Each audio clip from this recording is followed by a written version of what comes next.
guys, welcome back to my video. Aku tuh udah lama banget nggak upload video ya. Dan insya Allah aku bakalan rajin-rajin upload video. Karena channel aku yang lama, yang hampir 20.000 subscriber itu aku udah matiin ya. Jadi aku ini adalah channel baru ya. Sebenarnya ini tuh YouTube-nya tuh udah aku bikin 1 tahun yang lalu, 2 tahun yang laluan ya. Sebelum itu 2 tahun yang lalu aku tuh selalu rajin upload video. Dan habis itu 2 tahun itu aku menghilang nih, aku nggak upload video lagi karena kesibukan lain kan. Dan hari ini insya Allah aku bakalan upload terus video terbaru aku, keseharian aku seperti apa ya, dan kehidupan aku seperti apa ya. Kalau kalian yang belum gabung dan belum subscribe, di subscribe ya channel aku ya guys. Karena apa namanya, biar kalian itu tahu kalau aku tuh ada upload video baru. Jangan lupa di subscribe ya.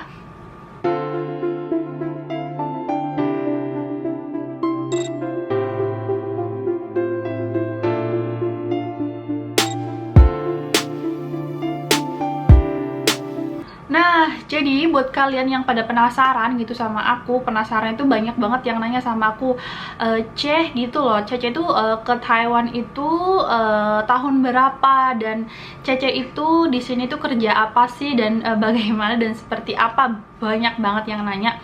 Jadi ya udahlah, aku bikin video aja gitu, barangkali kalian penasaran sama aku. Jadi langsung aja ya.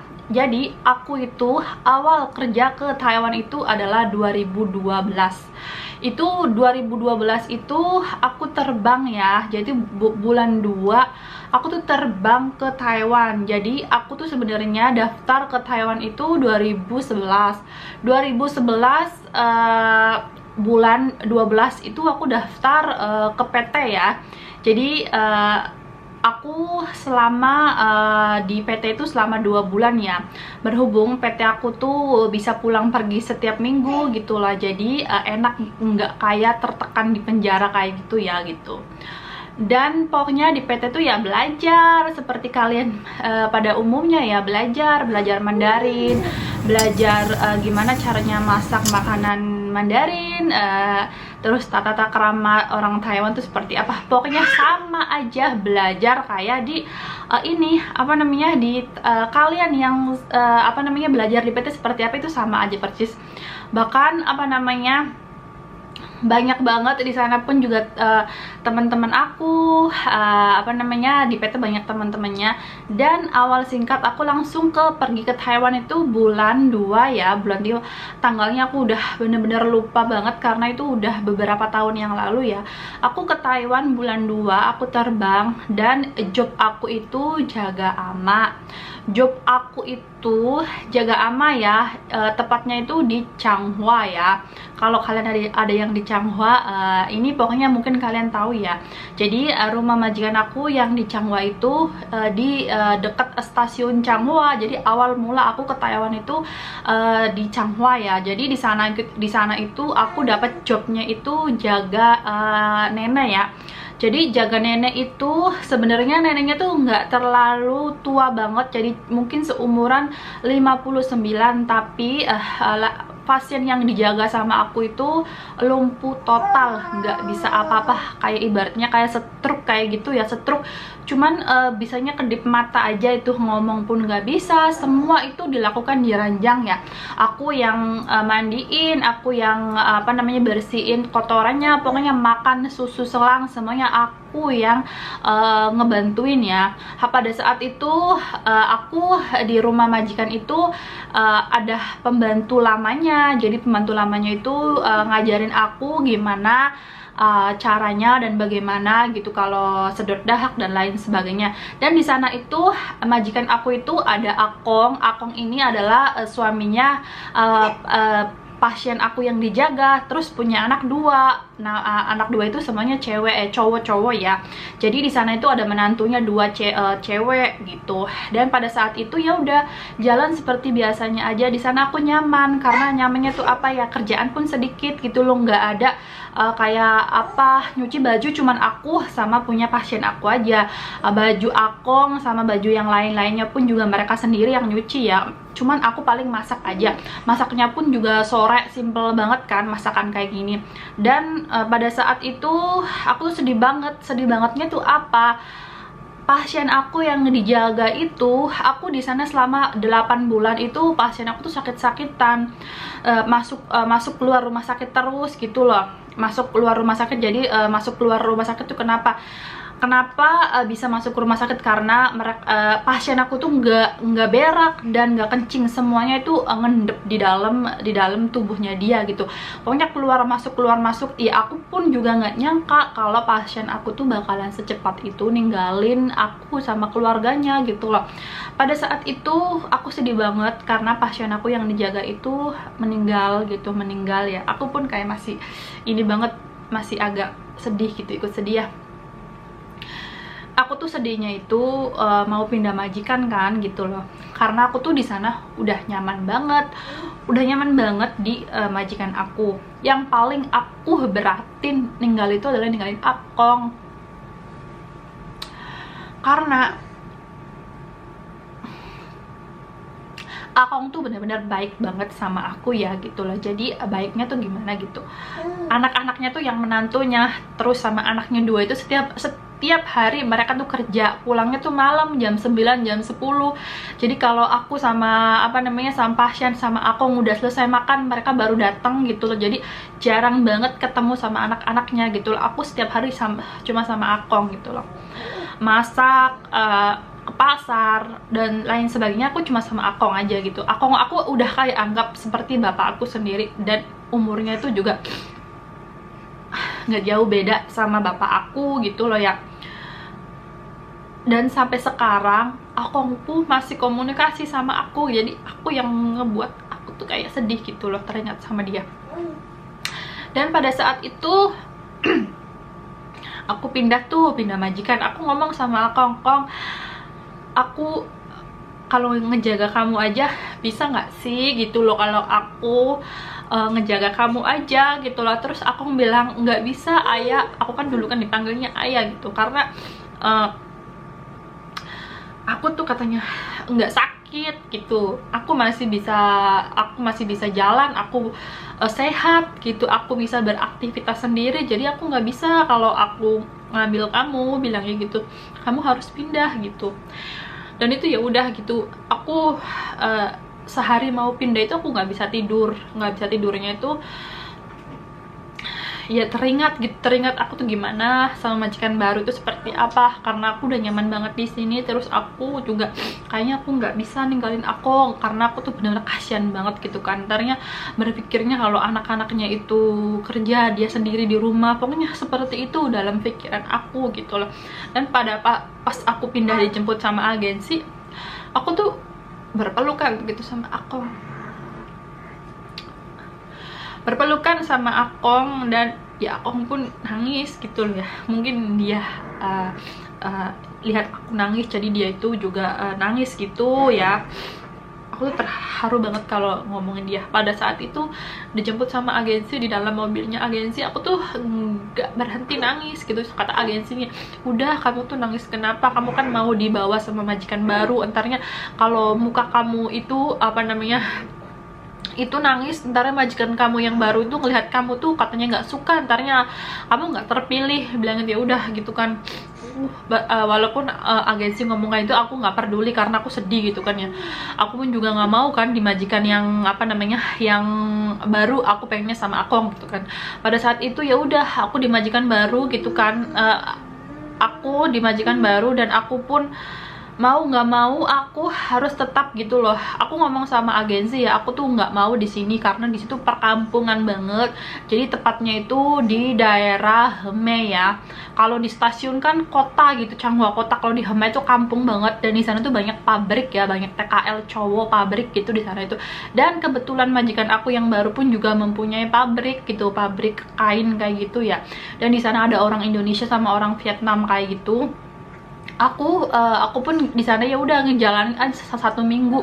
Aku itu nggak betah di sana, itu nggak betah banget. Aku telepon agensi ini, aku nggak betah, aku nggak mau kerja di sini gitu kan.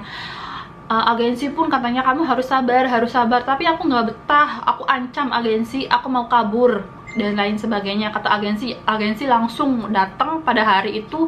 Aku ancam kabur itu pada langsung hari itu juga dia itu ke rumah majikan aku yang baru, dan dia ngemarahin aku gitu loh, ngemarahin aku habis-habisan. Karena memang pada saat itu aku tuh lemah, nggak punya pengalaman apa-apa, jadi ya udah nurut aja gitu loh ya. Itu pertama kali ke Taiwan tuh nurut aja aku tuh, sampai-sampai aku itu di majikan yang baru itu yang ngejalanin 1 bulan, tapi tetap aja aku tuh masih nggak betah. Aku ngomong sama Akongkong, aku nggak betah di sini.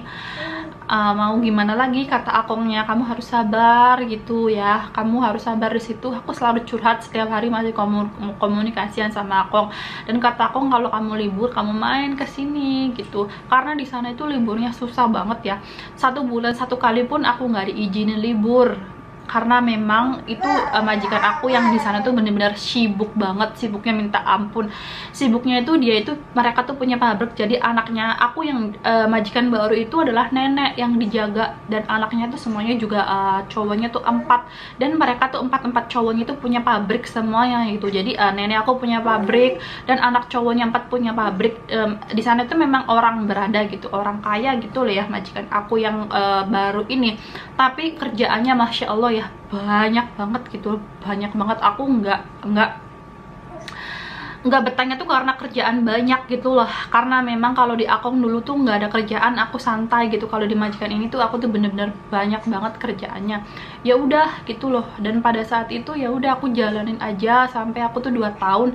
Aku habis kontrak kan 2 tahun 4 bulan. Aku habis kontrak di sana ya. Pada saat itu majikan aku bilang, kamu mau nambah apa enggak? Aku bilang aku nggak mau nambah, aku mau pulang ke Indonesia.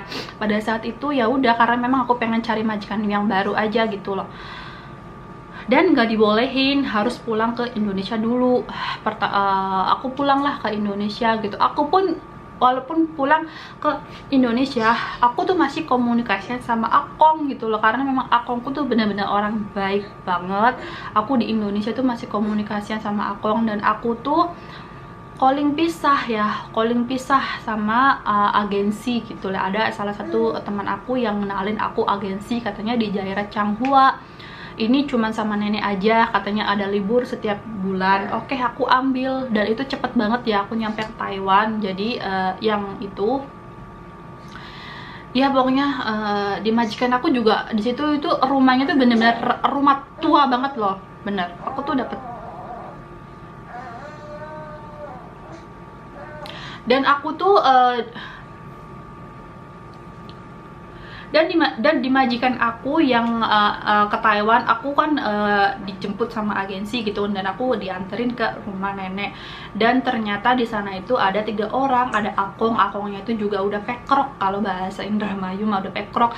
Terus ada Cece, jadi Cece tuh anaknya nenek, dan itu kakinya tuh melengkung ya, jalannya tuh nggak bener. Dan nenek aku tuh stres banget gitu loh waktu di job, cuman katanya jaga nenek, tapi di sana itu semuanya tiga-tiganya tuh lumpuh. Maksudnya ibaratnya tiga-tiganya lumpuh itu, tiga-tiganya itu nggak bisa bukan nggak normal ya, udah nggak ada tenaganya gitu loh. Semuanya harus dibantu gitu loh, semuanya harus dibantu. Aku stres banget gitu kan, satu rumah 3 orang, dan majikan aku tuh jauh di Taichung sama di Changhua gitu loh majikan yang baru ini.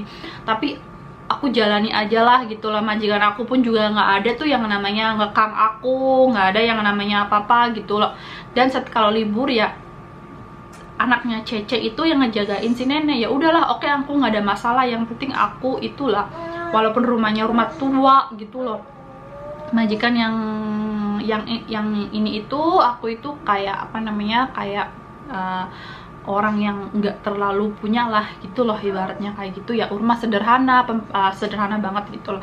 Dan pada saat itu ya udah sampai berjalan aku di majikan itu tuh 4 tahun. Pokoknya suka dukanya 4 tahun di sana tuh banyak banget kenangan-kenangan. Tapi aku tuh nggak terlalu baik, nggak terlalu deket itu sama anaknya nenek. Bawelnya minta ampun gitu loh, minta ampun. Dan seperti itu ya, dan sampai saat ini aku pindah di Kaohsiung ya. Jadi di apa namanya, di majikan aku yang apa namanya, yang di Changhua itu aku 4 tahun di sana. aku sama di Kaohsiung ini aku udah hampir 2 tahun ya, hampir 1 tahunan lebih ya. Jadi seperti itu. Jadi kalau kalian pada penasaran aku ini di Kaohsiung ini seperti apa, kalian harus nonton video aku part 2 ya. Jadi ini part 1. Jadi kalau kalian banyak yang penasaran, kalian komen aja. Kalau kalian nggak penasaran nggak usah komen ya. Jadi ya udah, seperti itu kehidupan aku di Taiwan. Kalau yang pada penasaran seperti itu ya. Jadi aku bakalan, kalau kalian kalau kalian penasaran, aku bakalan bikin video part 2 di Kaohsiung ini aku ngapain gitu ya. Ya udah, segitu aja videonya. Jadi buat kalian yang itu tolong dong di subscribe ya channel baru aku, biar aku tuh semangat bikin videonya, biar kalian itu apa namanya semangat gitu loh, biar aku tuh kayak aduh gitu loh, ditunggu-tunggu gitu loh, biar semangat aja gitu ya. Ya jangan lupa di subscribe ya. Oke, segini aja ya cerita aku ya. Pokoknya kalau kalian banyak yang penasaran aku di Kaohsiung ngapain, pokoknya kalian subscribe dulu ya channel aku ya. Bye bye.